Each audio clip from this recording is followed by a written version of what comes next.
Hello दोस्तों, मेरे सी plus plus tutorial में आपका स्वागत है। इस ट्यूटोरियल में मैं आपको क्या क्या पढ़ाने जा रहा हूँ। मैंने इसके लिए एक ट्यूटोरियल पहले ही बना चुका है, मैंने एक वीडियो बना लिया हूँ। बट अगर आप फिर से देखना चाहते हैं कि इस ट्यूटोरियल की सीरीज़ में मैं सी प्लस प्लस में क्या क्या पढ़ाऊँगा, क्या क्या आप लोग को बताऊँगा, वो आप एक बार फिर से देख सकते हैं। ये हमारा सी प्लस प्लस का कंटेंट है जिसमें हम लोग ये सारे कंसेप्ट को पढ़ेंगे, जानेंगे। बेसिक से इंटरव्यू लेवल तक हम लोग जानेंगे। ये दूसरा पेज रहा मेरा कंटेंट का। तो चलिए दोस्तों, मैं स्टार्ट करता हूँ सी प्लस प्लस। तो इस ट्यूटोरियल में जैसा कि मैंने आपको पहले ही बताया था कि मैं पहले basic of C plus plus यानी कि सी प्लस प्लस के बेसिक के बारे में डिस्कस करूँगा। तो यहाँ पे सी प्लस प्लस के बेसिक के बारे में मैंने कुछ लिखा है। अगर आपको इम्पोर्टेंट लगे तो आप लिख सकते हैं यहाँ से वीडियो को पॉज करके। तो दोस्तों, आपने पहले ही सी पढ़ लिया है, तो चलते हैं, शुरुआत करते हैं सी प्लस प्लस है क्या। तो दोस्तों, C plus plus is an object oriented programming language but it is not purely object oriented. हाँ दोस्तों, सी प्लस प्लस है जो है ऑब्जेक्ट ओरिएंटेड प्रोग्रामिंग लैंग्वेज तो है, बट प्योरली ऑब्जेक्ट ओरिएंटेड जावा की तरह नहीं है। क्योंकि जावा में जब भी आप कोई मेथड या कोई फंक्शन बनाते हैं तो उसको हर एक मेथड फंक्शन को एक क्लास के अंदर डिक्लेयर करना पड़ेगा, आपको डिफाइन करना पड़ेगा एक क्लास के अंदर। बट सी प्लस प्लस में ऐसा नहीं है। सी प्लस प्लस में आप वैसा प्रोग्राम भी लिखते हैं जिसमें क्लास का यूज ही नहीं होता है। तो without class and object we can write a program in C plus plus. So it is not object oriented, pure object oriented. So यही रीजन है कि सी प्लस प्लस एक pure object oriented programming language नहीं है। जैसा कि यहाँ पे लिखा हुआ भी है, because you can write code without creating a class in C plus plus whereas Java is a pure object oriented programming language because every function requires a class। सो यही डिफरेंस है कि ये प्योर ऑब्जेक्ट ओरिएंटेड क्यों नहीं है जावा की तरह। फिर दोस्तों चलते हैं C plus plus develop by जर्नेस्ट Stroustrup in starting 1979 at Bell Labs USA. जो सी प्लस प्लस का डेवलपमेंट हुआ था वो बेल लैब्स में हुआ था, जो कि यूएसए में है। इसका डेवलपमेंट जो स्टार्ट हुआ था वो 1979 से हुआ था। इसके डेवलपर जो है वो जर्नेस्ट स्ट्रॉस्ट्रॉप हैं। इसका प्रोनाउंसिएशन बहुत सारे लोग बहुत तरीके से करते हैं, जैसे बिजार्नेस स्ट्रॉस्ट्रॉप कोई बोलते हैं, कोई जार्नेस स्ट्रॉस्ट्रॉप बोलते हैं। तो सबका प्रोनाउंसिएशन इनके नाम को लेकर के अलग अलग है। तो सी प्लस प्लस जब सी प्लस प्लस का डेवलपमेंट का जब काम शुरू हुआ था उस लैब में 1979 में, तो उस टाइम उस प्रोजेक्ट को नाम दिया गया था सी विथ क्लासेस। इस प्रोजेक्ट का नाम शुरू में था सी प्लस प्लस का जो शुरू नाम था वो था सी विथ क्लासेस, बट बाद में उसे चेंज कर दिया गया 1983 में। ये चेंज कर करके लिखा गया सी प्लस प्लस। जैसा कि यहाँ पे देख सकते हैं कि प्लस प्लस प्लस प्लस एक ऑपरेटर है जिसको कि इंक्रीमेंट ऑपरेटर हम लोग बोलते हैं।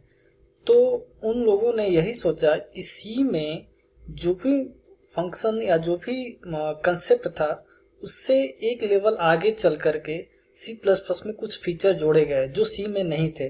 सी प्लस प्लस में बहुत सारे फीचर जोड़े गए, उसका कंसेप्ट जोड़ा गया। भले ही प्योर ऑब्जेक्ट ओरिएंटेड नहीं है, लेकिन बहुत सारे कंसेप्ट को इसमें जोड़ा गया, तो इसलिए इसको लिखा गया C plus plus. That means increment of C, यानी कि सी का कुछ कंसेप्ट इसमें सी से कुछ ज़्यादा कंसेप्ट इसमें जोड़ा गया है, इसलिए यहाँ पे सी प्लस प्लस लिखा गया। बाद में 1983 में से चेंज कर दिया गया था। तो आखिर क्या बेनिफिट है सी प्लस प्लस का सी लैंग्वेज के ऊपर में? सी लैंग्वेज तो पहले से ही बना हुआ था, तो आखिर क्या बेनिफिट है सी प्लस प्लस बनाने का? आखिर क्यों सी प्लस प्लस बनाया गया? तो चलिए जानते हैं। All the oops concept, all the OOPS feature in like abstraction, encapsulation, inheritance makes it more worthy and useful for programmers। तो इसके OOPS कंसेप्ट के बारे में हम आगे जानेंगे कि इसका OOPS कंसेप्ट क्या है और इसके क्या क्या फीचर हैं। तो अभी बस इतना ही जान लीजिए कि इसमें OOPS कंसेप्ट में abstraction, encapsulation, polymorphism, inheritance बहुत सारा ऐसा कंसेप्ट आया OOPS में जो कि प्रोग्रामर के लिए ज़्यादा यूजफुल और वर्दी हुआ। सो ये बेनिफिट है जो कि सी में नहीं था। दूसरा बेनिफिट क्या है, C plus plus support and allow user defined operator, that is operator overloading and function overloading is also supported in it। सी में हम लोगों ने प्लस ऑपरेटर का यूज किया, बट हम लोग वहां पे नहीं जानते थे कि ऑपरेटर ओवरलोडिंग क्या है, फंक्शन ओवरलोडिंग क्या है। हमने वहां पे प्लस ऑपरेटर, माइनस ऑपरेटर या जितने भी ऑपरेटर का यूज किया, बस उसका काम एक ही था। बस हम जानते थे कि उसका काम एक ही है। प्लस ऑपरेटर है तो उसका काम सिर्फ ऐड करना है, माइनस है तो उसका काम है सब्ट्रैक्ट करना। बट ऐसा नहीं है, सी प्लस प्लस में उस प्लस ऑपरेटर का हम दूसरा यूज भी कर सकते हैं।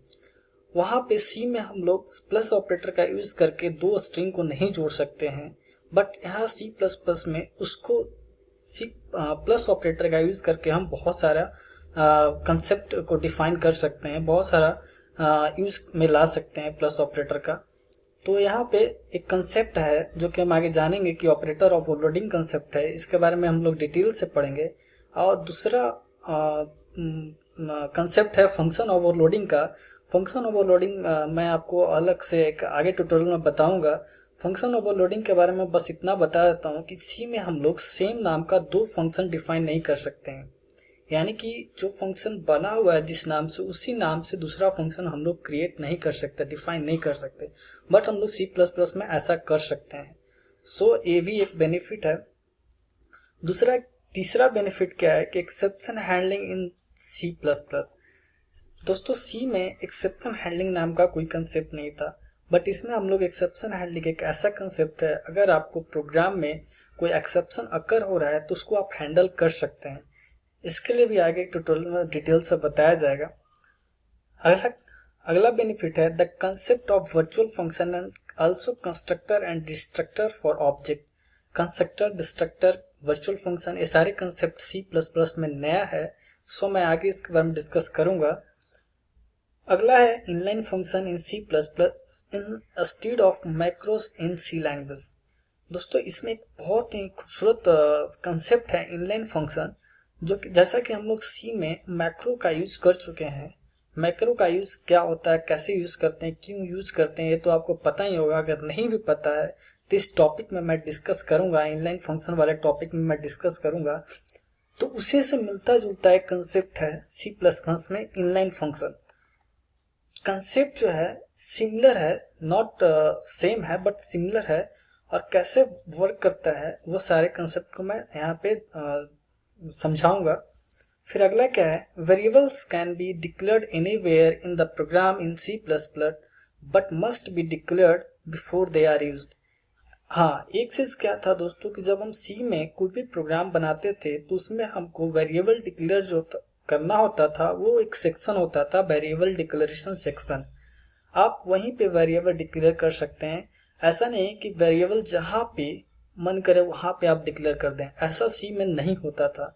लेकिन सी प्लस प्लस में हम लोग ऐसा कर सकते हैं। जहां आपको किसी भी वेरिएबल का यूज करना हो, उसकी यूज से कुछ पहले वेरिएबल का आप डिक्लेरेशन कर सकते हैं। बट सी में ऐसा नहीं था। सी में आप जहां मन वहां वेरिएबल डिक्लेरेशन नहीं कर सकते थे, उसी सेक्शन में वेरिएबल डिक्लेयर कर सकते थे जहां पे वेरिएबल डिक्लेरेशन होता था। तो ये बहुत बड़ा बेनिफिट है सी प्लस प्लस का। चलिए आगे चलते हैं।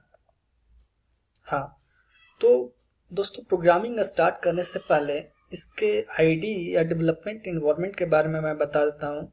आप सी प्लस प्लस के प्रोग्राम के लिए ऑनलाइन आईडी भी यूज कर सकते हैं, जो कि ऑनलाइन बहुत सारा आईडी है। दोस्तों आईडी मतलब कि stands for integrated development environment, जहाँ पे आप ऑनलाइन कोडिंग लिख सकते हैं, कंपाइल रन सब कुछ होता है वहाँ पे। आप सारा प्रोग्राम लिख करके रन करवा सकते हैं। तो आप ऑनलाइन आईडी भी यूज कर सकते हैं। फिर बहुत सारे टेक्स्ट एडिटर हैं जहाँ पे आप अपना प्रोग्राम को लिख करके उसे कंपाइलर के द्वारा कंपाइल कर सकते हैं, एग्जीक्यूट कर सकते हैं। तो टेक्स्ट एडिटर भी बहुत सारा है, लाइक नोटपैड है, नोटपैड प्लस प्लस है, तो यहाँ पे नोटपैड है, नोट प्लस, बहुत सारा है। ठीक है दोस्तों। फिर सी प्लस प्लस का बहुत सारा कंपाइलर, बट मैं दो ही कंपाइलर प्रेफर करूंगा, और मैं दो ही कंपाइलर यूज करता हूँ, एक कोड ब्लॉक, दूसरा देव सी प्लस प्लस। तो ये दो कंपाइलर मुझे बहुत अच्छा लगता है और ज़्यादा फेमस कंपाइलर है। सो मैं प्रेफर करूँगा कि आप लोग भी ये दो कंपाइलर ही यूज़ करें। तो चलिए दोस्तों, मेरे पास तो कंपाइलर इंस्टॉल है। देव सी प्लस प्लस पे मैं काम करूँगा और कोड ब्लॉक पर भी मैं काम करूँगा, तो मेरे पास तो कंपाइलर पहले से इंस्टॉल है। सो मैं इसका सी प्लस प्लस का फर्स्ट प्रोग्राम आपको लिख करके बताता हूँ कि सी प्लस प्लस में आप लोग ऐसे प्रोग्राम जानते होंगे। हेलो वर्ल्ड प्रिंट करना सी में आपने सीखा ही होगा, बट मैं बिगनर के लिए फिर से एक बार दिखा देना चाहता हूँ, इसके सिंटैक्स से रूबरू करा देना चाहता हूँ कि आखिर सी प्लस प्लस में हम लोग प्रोग्राम कैसे लिखते हैं। तो चलिए दोस्तों, स्टार्ट करते हैं प्रोग्राम।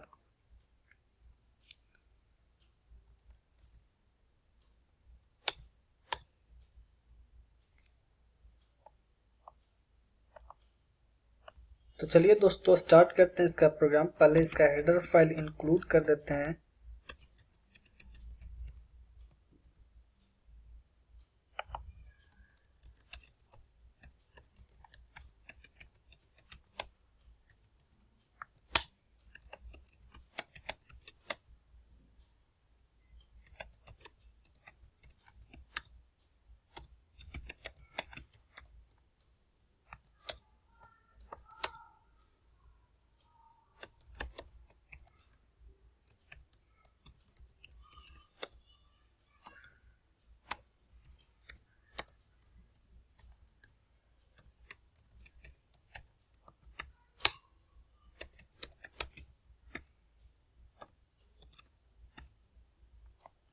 ये प्रोग्राम हेलो वर्ल्ड का लिखा गया, इसे सेव करते हैं। Hello dot C plus plus. C plus plus program का एक्सटेंशन होता है CPP डॉट CPP या डॉट CCC। जैसा कि आप यहाँ पे देख सकते हैं, यहाँ पे बहुत सारा इसका एक्सटेंशन है। Dot CPP dot CCT dot CXX dot C plus plus, तो बहुत सारा एक्सटेंशन है। तो यहाँ पे सेव करते हैं प्रोग्राम को और चलिए रन करवाते हैं। ठीक है, देखिए दोस्तों, यहाँ पे प्रिंट कर दिया हेलो वर्ल्ड। तो ये सी प्लस प्लस का बेसिक प्रोग्राम है हेलो वर्ल्ड, जो कि सी में आप लोगों ने किया था। आपने सी में यहाँ पे हेडर फाइल stdio.h यूज किया होगा। और इसके बारे में मैं बताऊंगा दोस्तों कि IO स्ट्रीम क्या है, हेडर फाइल क्या है, फिर यूजिंग नेम स्पेस std क्या है, इसके बारे में बताऊंगा। क्योंकि नेम स्पेस का एक अलग ही मैं ट्यूटोरियल बनाऊंगा जिसमें पूरे डिटेल में बताऊंगा कि नेम स्पेस क्यों यूज होता है, क्या होता है और इसको कैसे यूज करते हैं। उसके बाद इसमें डिस्कस करता हूँ दोस्तों कि जैसे हेलो वर्ल्ड या कोई भी मैसेज प्रिंट कराने के लिए हम लोग सी में प्रिंटफ का यूज करते थे। प्रिंटफ आपको याद होगा कि हम लोग प्रिंटफ का यूज करते थे। तो यहाँ पे प्रिंटफ क्या था दोस्तों? प्रिंटफ एक फंक्शन था, एक बिल्ट इन बना बनाया हुआ फंक्शन था जिसका हम लोग यूज करते थे। इसके अंदर हम लोग सिर्फ जो टेक्स्ट प्रिंट करना रहता था, जो भी वर्ड प्रिंट करना रहता था, उसे हम सिर्फ लिख देते थे। तो यहाँ पे सी में प्रिंटफ क्या था, एक फंक्शन था। बट सी आउट भी प्रिंटफ की तरह ही वर्क करता है, लेकिन सी आउट जो है वो फंक्शन नहीं है। सी आउट यहाँ पे एक ऑब्जेक्ट है, इसका क्लास कहीं ना कहीं बनाया हुआ है। इन सारे के बारे में मैं डिटेल से बताऊंगा कि सी आउट ऑब्जेक्ट है और उसका क्लास क्या है और सी आउट का क्या क्या फीचर है, कैसे वर्क करता है, वो सारे कंसेप्ट को मैं डिटेल से समझाऊंगा। आई थिंक ये ट्यूटोरियल बहुत बड़ा हो गया है, सो मैं नेक्स्ट ट्यूटोरियल में बताऊंगा और कंटिन्यू करूंगा इसके आगे। तो जैसा कि आप यहाँ पे देख सकते हैं, एक बार मैं फिर से समझा देता हूँ एक बेसिक प्रोग्राम को। Header file for input output function, जो भी इनपुट आउटपुट फंक्शन आपको परफॉर्म करना होगा प्रोग्राम में, उसके लिए IO स्ट्रीम क्लास का हेडर फाइल का यूज करते हैं। मैं इसके बारे में डिटेल से बताऊंगा। उसके बाद इंट मेन, सी में भी आप जानते हो कि main function where the execution of program begins, यानी कि जब भी आप कोई प्रोग्राम लिखते हैं और उसे रन करवाते हैं तो जो प्रोग्राम का एग्जीक्यूशन जो स्टार्ट होता है वो यहाँ से स्टार्ट होता है। यानी कि आपके प्रोग्राम का जो एग्जीक्यूशन है वो मेन वाले लाइन से स्टार्ट होगा, वहाँ से ही एग्जीक्यूशन स्टार्ट होता है। कंपाइलर एग्जीक्यूट करना शुरू करता है प्रोग्राम को और आपके प्रोग्राम को एग्जीक्यूट करता है। और जैसे ही मेन का क्लोजिंग करली ब्रेसेस, यानी कि मेन के बॉडी का क्लोजिंग करली ब्रेसेस आपको मिलेगा, वहाँ पे प्रोग्राम टर्मिनेट कर जाएगा। आई थिंक ये वीडियो बहुत बड़ा हो गया दोस्तों, सो थैंक यू। अगर कोई आपको सजेशन देना हो तो आप कमेंट करें, लाइक करें, सब्सक्राइब करें।